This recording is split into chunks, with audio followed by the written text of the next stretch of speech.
I was a 19-year-old college student looking to make some extra cash over the summer break. A family from my neighborhood had responded to the flyer I put up at the community center offering babysitting services. They seemed nice enough when they interviewed me. The parents were both professionals in their 30s with stressful jobs. Their little boy was 5 years old and a bit shy at first, clinging to his mom's leg as she showed me around their modest 2-story home. It was a quiet summer evening and I had taken on this babysitting job.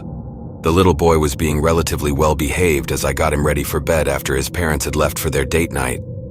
After we brushed his teeth and put on his Spider-Man pajamas, I led him into his bedroom down the hall. As I was tucking him into his race car bed, he suddenly got a strange look on his face and his eyes went wide. He pointed up towards the ceiling and in a trembling voice asked, "Who's that woman up there?" A chill ran down my spine as I slowly turned to look where he was pointing. The ceiling was bare, just plain white drywall. There was nothing and no one there that I could see. I didn't know if this was an old house with some kind of disturbing presence, or if the boy just had an overactive imagination and was seeing things that weren't really there. I forced an awkward chuckle. "There's no one there, you're just seeing things." But the boy insisted, his little eyebrows furrowed seriously. "No, really? There's a lady on the ceiling looking at us." He pulled the covers up to his chin, looking terrified. I glanced up again, straining my eyes, but I didn't see anything out of the ordinary. The street light from outside cast long shadows that played oddly across the ceiling. Maybe that's what spooked him? I made a mental note to close the curtains before leaving his room. My heart was pounding now. What if there really was something there that I couldn't see? Trying to stay calm, I leaned down and gave him a hug. "It's okay, buddy. I'm right here. Nothing's going to hurt you, I promise." I ruffled his hair and turned on his nightlight, hoping that would settle his nerves. Over the next hour, I heard every little creak and groan of the old house. I jumped at shadows cast by passing cars. I couldn't stop thinking about what the boy had seen, or thought he'd seen. Kids have wild imaginations. But what if? Finally, I couldn't take the suspense anymore. I retreated downstairs, turning on every light. I sat in the living room, clutching a book I couldn't focus on, watching the Food Network on low volume just for the comfort of human voices.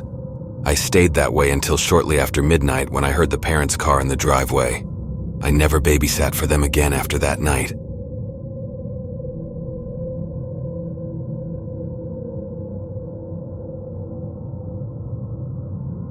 I had just turned 14 that summer and was looking to make some extra money.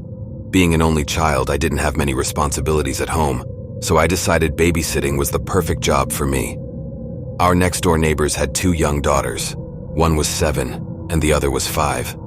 The mother worked long hours at the hospital, and the father often had to travel for work, so they were frequently in need of a sitter. They seemed like a warm, loving family from what I could tell. The dad always made sure to wave and say hello whenever he was outside. The mom was friendly as well, though she looked perpetually exhausted juggling her job and the kids. The 2 little girls were rambunctious but well-behaved who loved to play outside. When I sheepishly asked the mom if they needed a babysitter, she immediately hired me without even checking my experience level. I was both excited and nervous. This would be my very first babysitting job. One Friday evening, I arrived at their house around 6 p.m. after the parents had already left. The girls were well-behaved as I helped them get ready for bed. By 8 o'clock, I had tucked them both in, the younger one on the top bunk and her sister on the bottom. Thinking they were asleep, I went downstairs to the living room and turned on the TV to pass the time. But not even 10 minutes later, I heard a blood-curdling scream followed by frantic crying. My heart raced as I dashed upstairs to find the bathroom door locked shut. "Are you girls okay?" I knocked frantically, but the hysterical sobs were the only response. Panicked, I rushed to their bedroom, flipping on the light. There they both were, sound asleep in their bunks. But the crying persisted, seemingly coming from the bathroom. I pounded on the door again, desperately pleading for a response, but it was no use. The crying felt increasingly unnatural, more haunting wail than childish tears.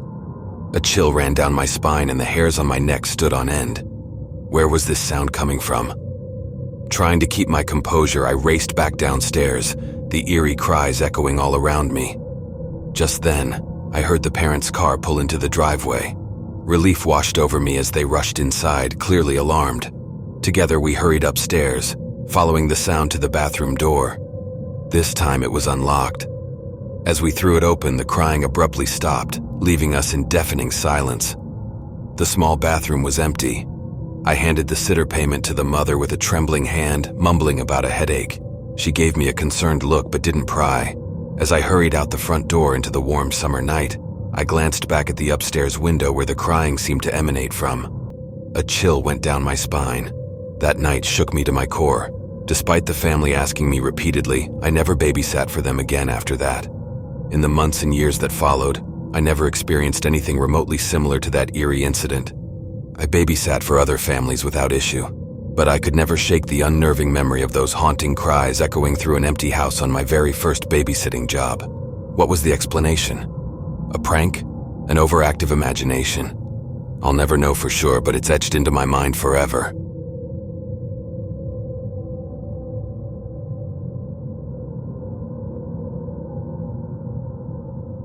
I can still vividly recall those lazy summer days of my childhood. As the oldest of 3 rambunctious boys, I often found myself in charge of keeping my younger brothers entertained and out of trouble. Our father worked long hours to provide for us, leaving me as the designated leader of our mischievous pack and babysat for my brothers. I took that responsibility seriously, even though I was young. I really cared about them, but it was hard to keep them under control sometimes. My middle brother especially liked to get the youngest one excited and causing trouble. When they teamed up, it was like dealing with a powerful storm that couldn't be stopped. I decided to turn their excitement into something good, fun adventures. Using my imagination, I turned our basement into all sorts of amazing places. We pretended to be superheroes, saving the world from danger and play a lot of stuff. It happened a long time ago when we didn't have many worries and just enjoyed playing games and going on adventures. My 2 younger brothers and I were in the basement, which felt like our secret hideout, where we could let our imaginations go wild. On that day, we pretended to be the Teenage Mutant Ninja Turtles, bravely fighting against the bad guys called the Foot Clan. My youngest brother was only 2 years old then, full of energy and laughter as he acted like the fun-loving Michelangelo, swinging his toy nunchucks around happily. My other brother and I took turns pretending to be Raphael, the strategic one, and Leonardo, the leader. We yelled battle cries and pretended to block each other's toy weapons. Suddenly, my youngest brother stopped moving, his big smile disappearing from his face. He stared wide-eyed and scared at something at the top of the stairs, looking absolutely terrified. Before I could do anything, he quickly jumped behind the old couch and clung to me, crying hard. He kept saying, "Black ghost, black ghost." I felt my heart jump into my throat as I turned to look at the stairs. All I saw were the dark shadows covering the doorway to the rest of the house. Was it just my little brother's imagination playing tricks? Or did he see something scary that I couldn't? In that moment, I felt the weight of being the oldest sibling crush down on me. I wanted nothing more than to protect my little brothers from any threat, ghostly or otherwise. Wrapping my arms tightly around them both, I fought back the creeping tendrils of fear. Whatever lay ahead, we would face it together. After that chilling incident, I started to feel uneasy about the staircase. It didn't seem like just a regular way upstairs anymore. Sometimes I would quickly look up at the dark top of the stairs, almost expecting to see something will appear. My imagination, which used to be full of fun ideas, now had scary thoughts too.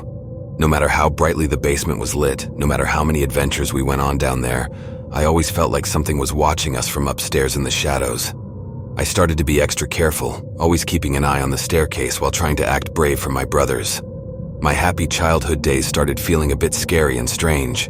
After that day in the basement, strange occurrences began happening all around our home. My middle brother said to have seen the dark, shadowy figure peering around the corner of the upstairs hallway late one night as he went to use the bathroom. He said 2 glowing orbs seemed to be staring at him before disappearing into thin air. Another time, the youngest awoke from his nap screaming about the black ghost looming over his bed. We rushed in to find his room in disarray, toys and books strewn about as if something had torn through there. I couldn't ignore this anymore. At night, I'd wake up suddenly to loud footsteps coming closer to my room. My heart would race, and I'd be too scared to move, thinking something scary would show up.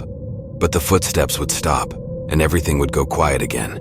No matter where we went inside the house, that creepy feeling was always there. We saw it hiding in dark corners, felt like it was staring at us.